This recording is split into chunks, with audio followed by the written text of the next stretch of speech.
રિક્ષા ચાલકોને પડતી મુશ્કેલી લઈને મહાનગરપાલિકા ખાતે રજૂઆત કરવા આવ્યા। ભાવનગર ખાતે 65,000થી વધુ રિક્ષા ચાલકોને રાત દિવસ રિક્ષાઓ ચલાવી પોતાનું ગુજરાન ચલાવે છે। તેમજ આ તમામ વર્ગ ખૂબ ગરીબ છે।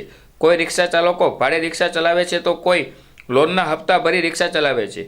આ બધી જવાબદારીની સાથે ઘર પરિવારની જવાબદારી તો અલગ જ રહે છે અને માંડ માંડ રિક્ષા ચાલકોનું ગુજરાન ચાલે છે। ભાવનગર રિક્ષા ડ્રાઈવર એસોસિએશન વર્ષોથી ભાવનગરનું મધ્યમ ગંગાજળિયા તળાવ ખાતે ભાવનગરની જનતા મોટા પ્રમાણમાં અવરજવર કરે છે અને દરરોજ ઓછામાં ઓછી 2500થી વધુ રિક્ષાઓની અવરજવર થતી હોય છે, જેને લઈને શહેરના મધ્યમાં કોઈ રિક્ષા સ્ટેન્ડ ફાળવવામાં આવેલ નથી, તેમ મલ્ટી લેવલ પાર્કિંગમાં કરવામાં આવેલ છે।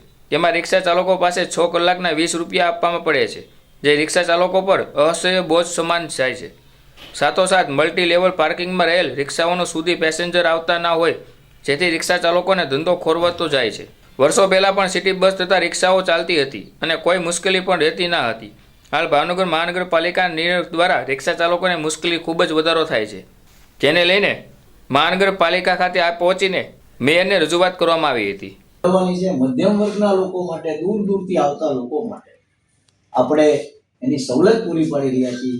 વડાપ્રધાન જેવી વ્યક્તિ આપણને એટલો બરોબર 30 થી પણ વધારે હશે તો કઈ કહેવાય બરોબર ને જ્યાં 10 રૂપિયાના ટાંકા મારવાના લેતા ને વેલ્ડિંગના, ત્યાં મેં 5 લીધેલા છે અને હું વ્યાજ ભરતો હતો એ જમાનામાં, તોય આ બધાને પૂછો આ એક તો છે નથી। તમે ગરીબ માણસોની વાત કરી, હાજી, રિક્ષાવાળાની વાત કરી, હાજી, તમને ખબર નહીં હોય 5 રૂપિયામાં હું સાયલેન્સર બાળતો, આ બધા સાક્ષી છે। હા, ખબર છે।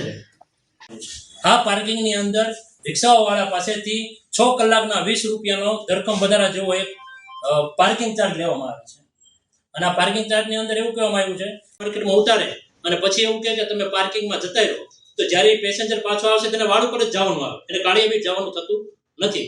તો એ રિક્ષા એની ક્યાં છે, એ પેસેન્જર પછી મુસાફરોને, રિક્ષા ચાલકોને એ મુસાફરોને ક્યાંથી ભરની અંદર અંદાજિત 6,000 થી 6500 રિક્ષાઓ, રિક્ષા લોકો રિક્ષા ચલાવીને પોતાનું ગુજરાન ચલાવે છે।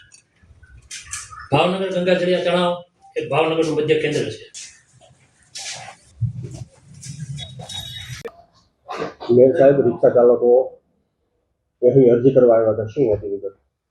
રિક્ષા ચાલકોને ગઈકાલે ગંગાજળિયા તળાવમાં જ્યાં બસો પાર્કિંગ કરવાની છે, પાર્કિંગ થાય છે, અત્યારે આધુનિક બસો કોર્પોરેશન લાવી રહ્યું છે।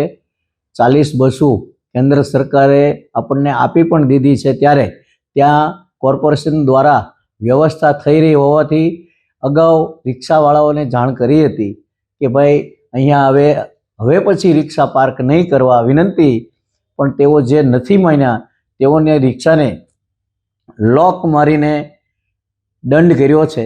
તેથી તેઓ લોકો અહીંયા આવ્યા હતા અને અહીંયા પણ મેં એને સમજાવ્યા છે, એવું કહ્યું છે કે તમારે પણ અમને સહકાર આપવો જોઈએ। ભાવનગરનો વિકાસ થઈ રહ્યો છે, મધ્યમ વર્ગના લોકો માટે રાહત થાય એવું આ વ્યવસ્થા, એટલે કે બસ આવી રહી છે, ત્યારે તમારે પણ અમને સહકાર દેવો જોઈએ। તમને તમારી રોજીને કે તમારા રોજગારમાં ક્યાંય ફેર પડે એવું અમારે તમારું કોઈ કાર્ય કરવું નથી। તમે અલગ અલગ જગ્યાએ એવી જગ્યાએ પાર્કિંગ કરો કે જ્યાં કોર્પોરેશનને નડે નહીં, આ વાહનોને નડે નહીં અને તમારો ધંધો પણ ચાલે, એવું મેં સૂચન કર્યું છે। તેમના પ્રમુખ સાથે પણ વાત કરી છે અને ખુશ થઈને બધા અહીંથી ગયા છે। કોઈ અલગ જગ્યાએ સ્ટેન્ડ આપવામાં આવ્યું છે ખરું? જૂના સમયમાં અલગ અલગ જગ્યાએ પાર્કિંગ હતા, પણ અત્યારે મેં એઓને કહ્યું છે કે ભાઈ અત્યારે આપણે નવેસરથી બધું કરીએ, નવેસરથી તમે મને સૂચન કરો, એમાંથી યોગ્ય સ્થળ આપણે પાસ કરીએ, તમને પણ સારું લાગે ને અમને પણ વ્યવસ્થામાં સુગમતા પડે એવી રીતની જગ્યાઓ આપણે પાસ કરીને તમારી અલગ અલગ જગ્યાએ અલગ અલગ રિક્ષાઓ થોડી થોડી ટુકડે ટુકડે ઊભી રહે તેવી વ્યવસ્થા કરીએ એવું મેં એઓને જણાવ્યું છે। મારું નામ ગૌતમ દવે છે, ભાવનગર જિલ્લા રિક્ષા ડ્રાઈવર એસોસિએશનનો સંગઠનનો પ્રમુખ છું।